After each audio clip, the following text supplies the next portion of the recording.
Hey everybody, Joe Granatelli, and today we're going to talk about the new Granatelli Motorsports C7 ZO6 intercooler expansion tank. Part number is 500200 when you want to place that order.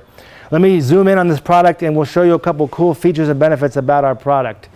What you see here is essentially our expansion tank, but the expansion tank has a separate sump built into it.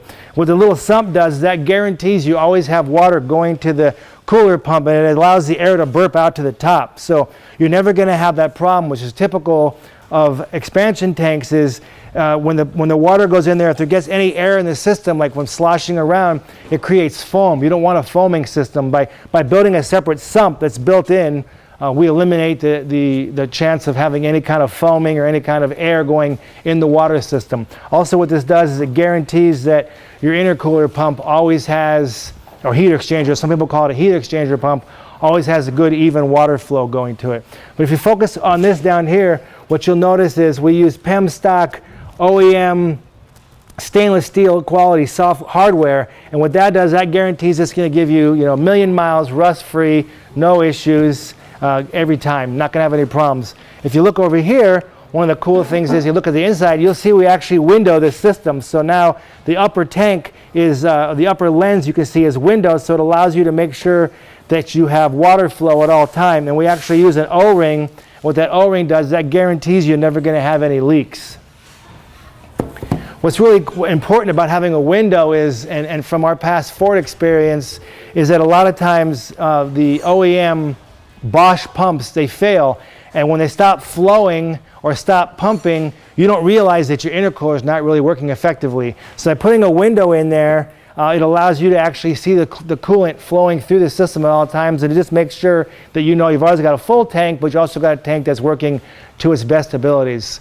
So why don't you follow along as we do this installation, and we'll go over a couple of unique features and benefits while we're doing the installation. Okay, so what we're going to do now is we're going to prepare the area. A couple things need to be done. So what we're going to do is I put a white line here already, but I measured 2 inches from this area to this area. So I measured 2 inches, and that's going to give me a nice bend. It's going to go on top of my can. And then down here at the bottom, you'll see I measured right here. Essentially what I'm cutting is I'm trying to get as much of a straight out of this hose as I can. This is the same hose. You'll see we're just cutting the hose here. We're cutting the hose here. I'm trying to make it as straight as I can. Also what I'm going to do is I'm going to be removing this 10mm bolt right here. And then I don't know if you can zoom in down here, but I'll move this hose up. We're going to be removing the shiny silver one right there. We're going to be removing that hose, that bolt as well. That's going to be our 2 mounting locations for the can. So ultimately when the can drops down in there like this, it'll be captured by those 2 bolts. Also, you'll notice now that when I cut this, it gives me my 90 that goes on here, and then this is going to be my straight that will ultimately slide on to right here.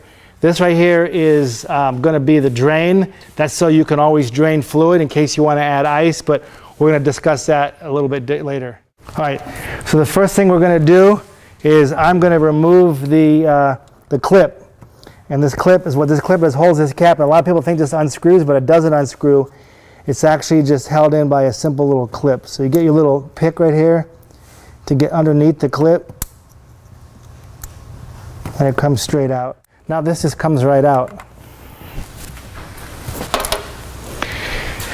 There is going to be a little bit of a fluid loss between here and here, because when we cut it here and we cut it here, we're going to lose the fluid that's right in here, but it's just regular AC Delco red. There's nothing special about it. So we're going to cut it right here. I'm going to obviously give myself a little extra leeway in case I have to trim it. So I'm going to cut that hose right there. And turn this up for now. And then, unfortunately, there's really no better way to do this. So the next thing we're going to do is going to cut this hose here.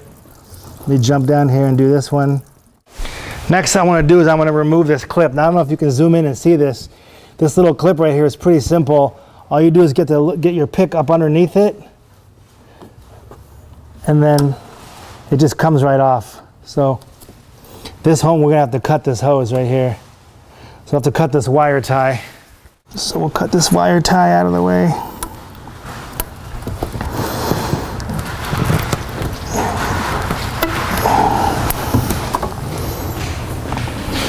Remove that hose. So you really don't need that anymore, but it's there for now. So you can see this section has been removed from the hose. So this little, we'll call it a kind of a up backwards J section has been removed, and that's going to take the place of where the intercooler goes in. Next thing we're going to do is we're going to remove our two 10mm bolts. Okay, so 13mm and our 10mm. Okay, so now the area is essentially prepared to drop in our can.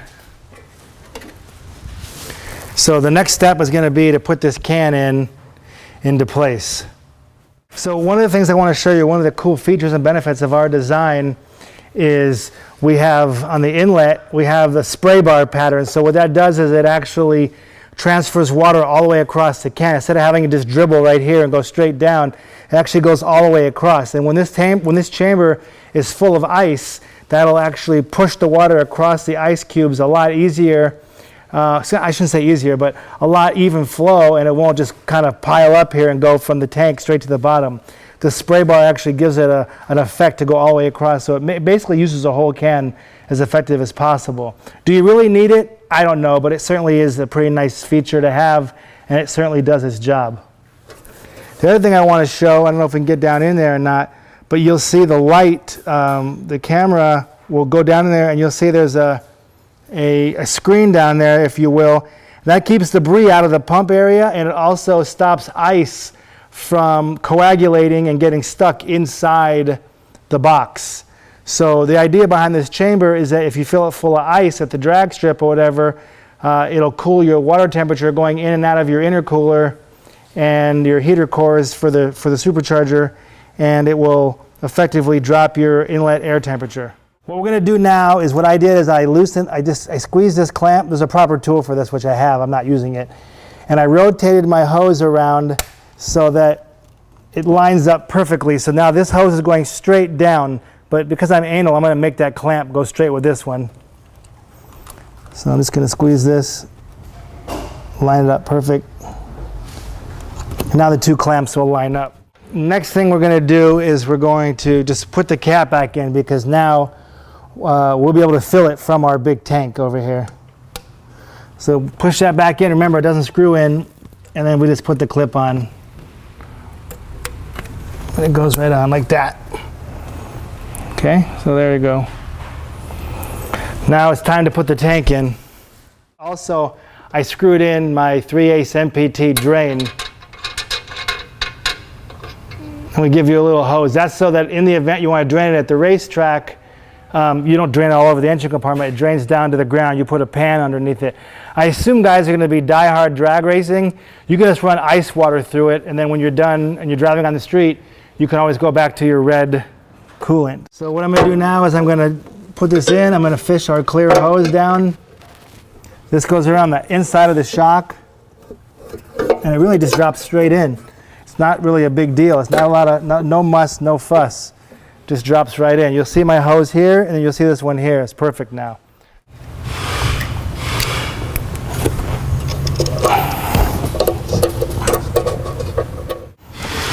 Next, we're just going to put our bolt back in, line straight up.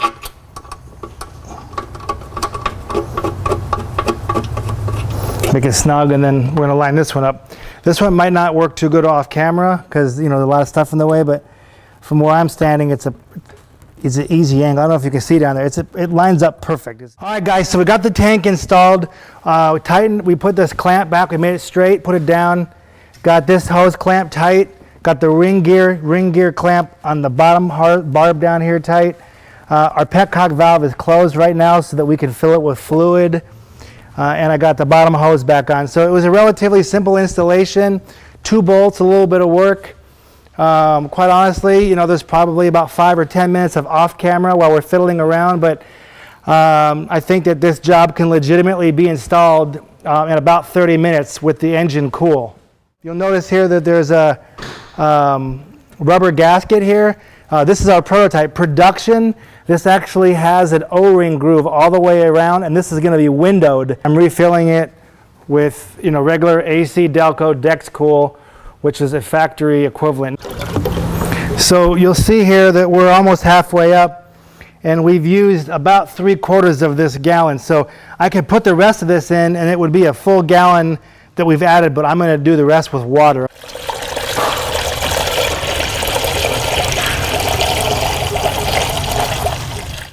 All right, so we see a little bit of spray, but you can understand that if there was ice in here, that the water would be going all the way across the ice and it would be giving you a nice even flow. And then we're going to put our top on it, clamp that down, and we're done.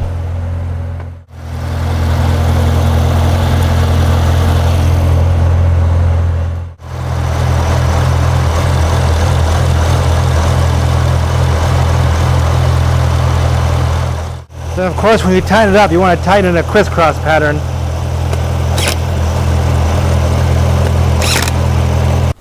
Alright guys, so there you have it.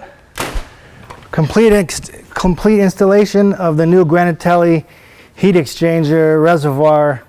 Essentially what we're doing is we're increasing capacity by a gallon, almost a gallon and a half. It's about 1.35 gallons to be exact.